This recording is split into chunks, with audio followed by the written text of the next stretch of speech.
সম্মানিত ভিউয়ার্স, কেমন আছেন সবাই? আশা করি আল্লাহর রহমতে ভালো আছেন, সুস্থ আছেন। আপনাদের সাথে আমি রয়েছি মোহাম্মদ রাশিদ মুশারফ, শিক্ষক নিবন্ধনধারী, কারিগরি শিক্ষা ও trade instructor, Itna Nurpur DD মাদ্রাসা, ইটনা, কিশোরগঞ্জ। সম্মানিত ভিউয়ার্স, আপনারা দেখছেন ভোকেশনাল টিভি। সম্মানিত ভিউয়ার্স, আমার নিজ জেলা জামালপুর ও নিজ উপজেলা সরিষাবাড়ি উপজেলা। আমরা ভোকেশনাল টিভিতে শুধুমাত্র বেসরকারি শিক্ষক নিবন্ধন ও প্রত্যয়ন কর্তৃপক্ষ, কারিগরি শিক্ষা এবং শিক্ষা রিলেটেড সকল নিউজ প্রচার করি। এক্ষেত্রে আর অন্য কোনো নিউজ প্রচার করি না। তাই যারা সরকারি চাকরি পড়াশোনা করেন এবং বেসরকারি শিক্ষক নিবন্ধন দেবেন, কারিগরি শিক্ষায় রয়েছেন বা অনার্স মাস্টার্সে রয়েছেন, কিংবা এখন পড়াশোনায় অধ্যয়নরত আছেন, কিংবা পেনশনে চলে গেছেন, কিংবা পেনশন প্রক্রিয়া সম্বন্ধে, অর্থাৎ এক কথা হলো আমাদের সরকারি, আধা সরকারি, স্বায়ত্তশাসিত, বেসরকারি এবং চাকরি রিলেটেড যে তথ্যগুলো থাকে সেগুলো দেওয়ার আমরা চেষ্টা করি এই ভোকেশনাল টিভিতে। তো যারা এই ধরনের তথ্য জানার দরকার তারা অবশ্যই ভোকেশনাল টিভিটি সাবস্ক্রাইব করবেন এবং আপনাদের নিকট পরিচিত যারা রয়েছেন তাদেরকে অবশ্যই লিঙ্কটি শেয়ার করে দিবেন। তো যাই হোক, আজকের আলোচ্য বিষয় ষষ্ঠ গণবিজ্ঞপ্তি 2025 নিয়ে কিছু কথা। সম্মানিত ভিউয়ার্স, আপনারা সবাই জানেন যে বেসরকারি শিক্ষা প্রতিষ্ঠান অর্থাৎ এমপিওভুক্ত স্কুল, কলেজ, মাদ্রাসা এবং কারিগরি শিক্ষা প্রতিষ্ঠানে গণবিজ্ঞপ্তির মধ্য দিয়ে সুপারিশপ্রাপ্ত হয়ে সহকারী শিক্ষক, ট্রেড ইন্সট্রাক্টর এবং প্রভাষক পদমর্যাদায় শিক্ষা প্রতিষ্ঠানে যুক্ত হতে হয়। তো সেই হিসেবে এই ষষ্ঠ গণবিজ্ঞপ্তি 2025-এর সময়কাল বা টাইম ডাউন বা টাইম শুরু হবে 2025 সালের যে কোনো সময়, অর্থাৎ 2025 সালের জুলাই মাস বা আগস্ট, জুন বা এর ভিতরে আমরা সর্বোচ্চ মাঝামাঝি সময়ের মধ্যে আমরা ষষ্ঠ গণবিজ্ঞপ্তি পেয়ে যাব। তো যাই হোক, এই ষষ্ঠ গণবিজ্ঞপ্তির বিষয়ে পাওয়ার আগে আমরা 11টি বিষয়, ষষ্ঠ গণবিজ্ঞপ্তির 11টি বিষয় এখানে আপনাদের মাঝে উল্লেখ করব। যারা এখন 18তম শিক্ষক নিবন্ধনে ভাইবা দিচ্ছেন এবং 17তম শিক্ষক নিবন্ধন পাস করছেন এবং যারা 19তম শিক্ষক নিবন্ধন পরীক্ষা দিবেন তাদের জন্য আজকের এই ভিডিওটি।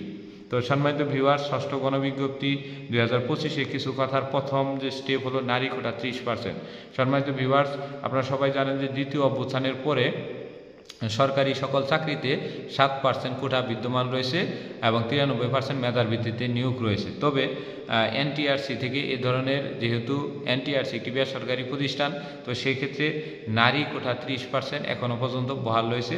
তো আমরা যতটুকু দেখছি যে আশা করা যায় ষষ্ঠ গণবিজ্ঞপ্তিতে 30% নারী কোটায় থাকবে। তো এই নারী কোটা ষষ্ঠ গণবিজ্ঞপ্তির জন্য একটি অভিশাপ হিসেবে দাঁড়াবে। তারপরে 2 নম্বর হলো কারিগরি জিও। সম্মানিত ভিউয়ার্স, যারা এবার এসএসসি ভোকেশনালে ট্রেড ইন্সট্রাক্টর কিংবা সহকারী শিক্ষক কিংবা টেকনিক্যাল অ্যান্ড বিজনেস ম্যানেজমেন্ট ইনস্টিটিউটের কলেজের প্রভাষক বা ইন্সট্রাক্টর হবেন, তাদের যদি কারিগরি প্রতিষ্ঠানের সুপারিশ পান, তাদের আগে সর্বপ্রথম জানতে হবে ওই প্রতিষ্ঠানের জিও আছে কিনা। অর্থাৎ জিও বলতে হলো গভর্নমেন্ট অর্ডার। অর্থাৎ আপনার প্রতিষ্ঠান, যেমন ধরেন আপনি এসএসসি ভোকেশনালে জেনারেল ইলেকট্রিক্যাল ওয়ার্কসের অধীনে সহকারী শিক্ষক হিসেবে আপনি নিয়োগপ্রাপ্ত হবেন, বা যে কোনো একটা এসএসসি ভোকেশনালে যেটা কারিগরি শিক্ষা বোর্ডের অধীনে প্রতিষ্ঠান, এরকম একটা এসএসসি ভোকেশনালে কলেজ শাখায় আপনি হিসাব বিজ্ঞানে কিংবা আপনার বাংলাতে কিংবা গণিতে প্রভাষক হিসেবে সুপারিশপ্রাপ্ত হবেন। তো সুপারিশপ্রাপ্ত হওয়ার আগে প্রতি ট্রেডে, অর্থাৎ যদি সেখানে 2টা ট্রেড থাকে, 2টা ট্রেডে অর্থ মন্ত্রণালয়ের জিও আছে কিনা, মানে জিও বলতে বোঝায় গভর্নমেন্ট অর্ডার। আপনি এমপিও হইলে ওই পদে অর্থ মন্ত্রণালয় বেতন দিবে কিনা তার জন্য একটি ছাড়পত্র, ওই ছাড়পত্র প্রত্যেক ট্রেডে লাগবে। যে সকল প্রতিষ্ঠানে ছাড়পত্র নাই, ওই সকল প্রতিষ্ঠানে এমপিও হলে, মানে যখন পদ দেখলেন এমপিও, যাওয়ার পরে যখন দেখবেন জিও নাই, তাহলে সেটা স্বয়ং কারিগরি শিক্ষা বোর্ডের চেয়ারম্যান আপনাকে এমপিও দিতে পারবে না। এবং এই জিও সমস্যার সমাধান হতে প্রায় 2 থেকে 2.5 বছরের মতো সময় লাগে যদি আপনি কাজ করেন। ক্ষেত্র বিশেষ সেটা 3 বছরের মতো লেগে যায়। তাই জিও যদি না থাকে সেই প্রতিষ্ঠানে আর কখনোই যাবেন না, সেই প্রতিষ্ঠান থেকে সরাসরি এসে পড়বেন। তাই আবেদনের আগে প্রতিষ্ঠানে জিও আছে কিনা দয়া করে দেখে নেবে। এটা শুধুমাত্র কারিগরি যে শিক্ষা প্রতিষ্ঠান, কারিগরিভুক্ত যে এসএসসি ভোকেশনাল, সেগুলো সেসি ভোকেশনাল কিন্তু নয়, এবং বিএম ভোকেশনালগুলো এবং সংযুক্ত ভোকেশনাল, যেগুলো কারিগরি শিক্ষা অধিদপ্তর থেকে বেতন দেওয়া হয়, সোজা কথা। আর জেনারেল বা মাওসিভুক্ত এবং আপনার এই মাদ্রাসাভুক্ত যেসব প্রতিষ্ঠান, সেগুলোতে জিও লাগে না, জিও ছাড়াই তাদের এমপিও ভুক্তি হয়। সনদের মেয়াদ 3 বছর। এমপিও নীতিমালা সর্বশেষ যে বিষয়টি লক্ষ্য করা গেছে সেটি হলো শিক্ষক নিবন্ধন সনদের মেয়াদ 3 বছর, সেটা ষষ্ঠ গণবিজ্ঞপ্তিতেও থাকবে। যদি ষষ্ঠ গণবিজ্ঞপ্তি 2025-এর মাঝামাঝি হয়, তাহলে 16তম শিক্ষক নিবন্ধনধারীরা আর আবেদন করার সুযোগ পাবে না। তাহলে 17 এবং 18তম শিক্ষক নিবন্ধনধারীরাই ষষ্ঠ গণবিজ্ঞপ্তিতে আবেদন করার সুযোগ পাবে। 4 নম্বর হলো বয়সের ছাড়। আমরা প্রথম গণবিজ্ঞপ্তি, দ্বিতীয় গণবিজ্ঞপ্তি, তৃতীয় গণবিজ্ঞপ্তি, চতুর্থ গণবিজ্ঞপ্তি এবং পঞ্চম গণবিজ্ঞপ্তি। আপনারা সবাই জানেন যে আমি চতুর্থ গণবিজ্ঞপ্তিতে চট্টগ্রামের সবচেয়ে সুনামধন্য প্রতিষ্ঠান পটিয়া স্কুলে অ্যান্ড কলেজে সুপারিশপ্রাপ্ত হয়েছিলাম, কুসুমপুরা হাই স্কুল অ্যান্ড কলেজে, পটিয়া শান্তিরহাট পটিয়া চট্টগ্রামে। তো সেই ক্ষেত্রে চতুর্থ গণবিজ্ঞপ্তিতে আমরা দেখেছি প্রায় 6-7 মাসের উপরে বয়সের ছাড় রয়েছে। পঞ্চম গণবিজ্ঞপ্তিতেও বয়সের ছাড় 5-6 মাসের মতো রয়েছে এবং আমরা আশা করি ষষ্ঠ গণবিজ্ঞপ্তিতেও 6 মাসের অধিক সময় আমরা ছাড় পাবো।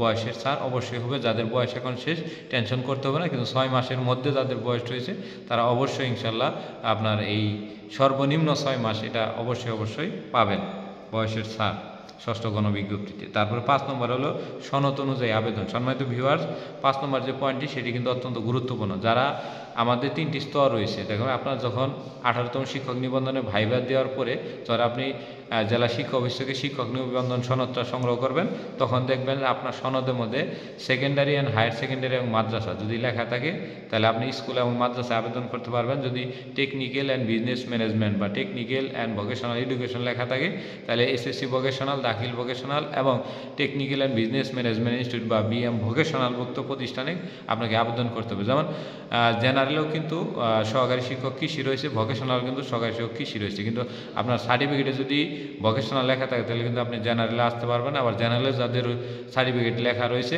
তারা কিন্তু ভোকেশনালে আসতে পারবে না। অর্থাৎ সনদ অনুযায়ী আপনাকে আবেদন করতে হবে। যদি আপনি আবেদন করে সুপারিশপ্রাপ্ত হন, পরবর্তীতে কিন্তু আপনার এমপিও হবে না। আমরা আসি তারপরে 6 নম্বর ক্রমিকে। যেমন শারীরিক শিক্ষা মহিলা কলেজ হলে বা মহিলা স্কুল হলে বা মাদ্রাসা হলে সেখানে শুধুমাত্র শারীরিক শিক্ষা বিষয়ে মহিলা প্রার্থী আবেদন করতে পারবে। সেখানে মেল এবং ফিমেল যাই থাকুক না কেন সেখানে কিন্তু পুরুষ আবেদন করা যাবে না। আবার যেখানে ছেলে এবং মেয়ে উভয়ই রয়েছে তবে সেই ক্ষেত্রে পুরুষ প্রার্থী আবেদন করতে পারবে। এবং যে সকল পদে শুধুমাত্র অনলি ফিমেল লেখা রয়েছে সেই সকল পদে কোনো পুরুষ প্রার্থী আবেদন করতে পারবে না। যদি কোনো পুরুষ প্রার্থী আবেদন করে, আবেদন নিবে, সুপারিশও করবে, পরবর্তীতে কিন্তু তার আর এমপিও হবে না। তাই কোনো ফিমেল কোটাতে কোনো পুরুষ প্রার্থীর আবেদন করা যাবে না।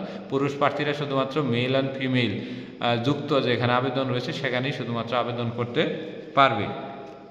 ইউজার আইডি এবং পাসওয়ার্ড, পরের বিষয়টা ইউজার আইডি এবং পাসওয়ার্ড কাউকে দেওয়া যাবে না। আপনারা সবাই জানেন যে আপনি যখন আবেদন করবেন তখন ইউজার আইডি এবং পাসওয়ার্ড আসবে। এই ইউজার আইডি পাসওয়ার্ড দিয়ে কিন্তু আপনি যখন একটি প্রতিষ্ঠানে যোগদান করতে পারবেন সেখানে কিন্তু নো দিয়ে দিতে পারবে এবং আপনার এই আবেদন ডিসট্রাস্ট করে দিতে পারবে। তাই আপনার যদি আশেপাশে দোকানদারের মধ্যে কোনো শত্রুতা থাকে তাহলে আপাতত দূর প্রতিষ্ঠানে গিয়ে হলেও ইউজার আইডি এবং পাসওয়ার্ড দিয়ে একজন দক্ষ কম্পিউটার অপারেটর, টাকা বেশি নেই কিন্তু দক্ষ কম্পিউটার অপারেটর দিয়ে এই আপনার ষষ্ঠ গণবিজ্ঞপ্তির আবেদনটা করাই নেবেন।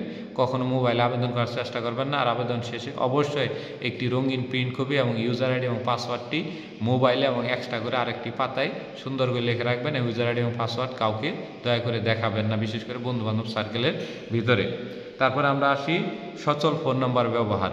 অবশ্যই আপনাকে কিন্তু সচল ফোন নাম্বার ব্যবহার করতে হবে, কারণ গণবিজ্ঞপ্তি আবেদনের সময় প্রাথমিক সুপারিশ, তারপর পুলিশ ভেরিফিকেশন জন্য SMS এবং পুলিশ তদন্তের জন্য আপনার যে ফোন নাম্বারটি সেই ফোন নাম্বার এবং চূড়ান্ত সুপারিশ করে যে ব্যাঙ্ক অ্যাকাউন্ট করবেন সেক্ষেত্রেও ওই নাম্বারটি ব্যবহার হয়। অর্থাৎ 3-4টি ধাপে আপনার ওই নাম্বারটি ব্যবহার হওয়ার কারণে সচল ফোন নাম্বার না থাকলে পরবর্তীতে আপনি সুপারিশপ্রাপ্ত হয়েছেন কিনা এটা জানতে পারবেন না। অর্থাৎ 1 মাস সময় অতিবাহিত হয়ে গেলে পরবর্তীতে কিন্তু আপনি প্রতিষ্ঠানে যোগদান করতে পারবেন না। তাই অবশ্যই একটি সচল ফোন নাম্বার, যে নাম্বারটা সবসময় খোলা থাকে। আর এই নাম্বারটা যে নিজেরই দিতে হবে এরকম না, বাবারও দিতে পারেন, মারও দিতে পারেন, ভাইয়েরও দিতে পারেন, অথবা পরিবারের অন্য কারো যারই ফোন নাম্বারটি সচল রয়েছে আপনি চিনেন তার নাম্বারও দিতে পারবেন। পরে আমরা আসি নিবন্ধন নাম্বার এবং পাসদারি সংখ্যা অনুযায়ী আবেদন করা।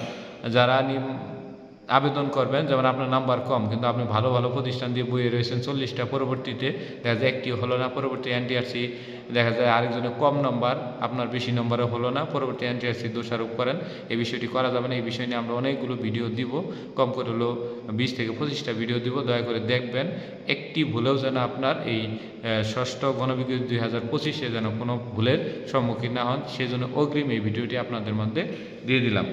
তারপরে আসি প্রতিষ্ঠান চয়েসের ক্ষেত্রে কাম্য শিক্ষার্থী। আপনি প্রতিষ্ঠান ভালো দেখলেন কিন্তু প্রতিষ্ঠানে কোনো কাম্য শিক্ষার্থী নেই, অর্থাৎ আপনি এমপিও করাইতে গেলে একটি প্রতিষ্ঠানে, যেমন আপনি সহকারী শিক্ষক বাংলা হিসেবে করাইতে যাবেন, তো বাংলা সেই হিসেবে নিম্ন মাধ্যমিক বিদ্যালয়ে গেলে প্রত্যেকটা শ্রেণীতে 40 জন করে ছাত্র থাকতে হবে, এবং যদি সায়েন্স আর্টস কমার্স হয় তাহলে সেক্ষেত্রে 30 জন করে, এবং একটা শাখা থাকলে 40 জন করে। এরকম কারিগরির জন্য আলাদা নিয়ম রয়েছে। এই বিষয়গুলো আমরা ভিডিও দিব, এই ভিডিওগুলোতে সহকারে দেখে নেবেন। কাম্য শিক্ষার্থী না থাকলে সেই প্রতিষ্ঠান যত বড় আর যত ভবনই থাক না কেন, সেই প্রতিষ্ঠানে কখনোই আবেদন করবেন না। আবেদন করলে আপনার এমপিও হবে না, আর এমপিও না হলে একটু সমস্যায় পড়ে যাবেন। তারপরে আবার কিছু কিছু প্রতিষ্ঠান রয়েছে শাখার অনুমোদন, যেমন টাকার 40টা স্টুডেন্ট রয়েছে, এক শাখা চলছে, আবার আরও 40টা ভর্তি করাচ্ছে, কিন্তু ওই শাখায় 40টা ভর্তি করাচ্ছে, কিন্তু মন্ত্রণালয় থেকে ওই শাখার অনুমোদন আনে নাই, সেক্ষেত্রে আবার শূন্যপদ দেখাই দিছে। তো সেক্ষেত্রে আপনার পদ এমপিও, কিন্তু আপনি কিন্তু এইখানে আইসে এমপিও ভুক্ত হতে পারবেন না। পাশের হারও দেখতে হবে, পাশের হার ছাড়া আবেদন করা যাবে না। আরও কিছু বিষয় হলো আপনাকে জানতে হবে। ভিডিওটি বড় হবে দেখে আমি সংক্ষিপ্ত করে দিলাম। আমাদের এই ভোকেশনাল টিভির পক্ষ থেকে যে আমরা 10টি বা 11টি বিষয় তুলে ধরলাম, এটি যদি 18তম শিক্ষক নিবন্ধনে কোনো ভাইবা প্রার্থী দেখে থাকেন, তাহলে সে জীবনের স্তরে যে উপকারটা পেলেন সেটি অন্য কোনো ইউটিউবার আপনাকে সেই উপকারটি দিতে পারবে না। আমি চ্যালেঞ্জ দিয়ে বললাম। আরেকটি বিষয় বলে যে এমপিওভুক্ত শিক্ষা ব্যবস্থায় যারা নিয়োজিত রয়েছেন তাদের দ্বারা পরিচালিত যে ইউটিউব চ্যানেলগুলো রয়েছে সেগুলো দেখবেন, কোন পদে কতটা সিট খালি আছে, এটাতে পাস করবে না, এটাতে ফেল করবে, এইটা মুখ্য বিষয় না। আপনি সঠিক নিয়ম অনুযায়ী আবেদন করবেন, আর শূন্যপদ দেখা যাবে। এত অস্থিরতার কিছু নয়, শূন্যপদ দেখা যাবে। শূন্যপদের ভিত্তিতে প্রতিষ্ঠান ভালো না খারাপ সেই বিষয়গুলো নিয়ে সামনে ভিডিও দিব, ওগুলো দেখে তারপরে আবেদন করবেন। এ পর্যন্তই আপাতত। তবে আমরা আশা করি ষষ্ঠ গণবিজ্ঞপ্তি 2025-এর মাঝামাঝি সময়ে ষষ্ঠ গণবিজ্ঞপ্তিটা প্রকাশিত হতে পারে, এবং এর আগে সম্ভাবনা নাই বললেই চলে। তবে 17 এবং 18তম শিক্ষক নিবন্ধনধারীদের এই গণবিজ্ঞপ্তিতে আবেদন করার অপার সম্ভাবনা রয়েছে। ধন্যবাদ সবাইকে, সবাই ভালো থাকবেন। যদি ভিডিওটি ভালো লেগে থাকে তাহলে অবশ্যই লাইক, কমেন্ট, শেয়ার দিয়ে আমাদের পাশে থাকবেন।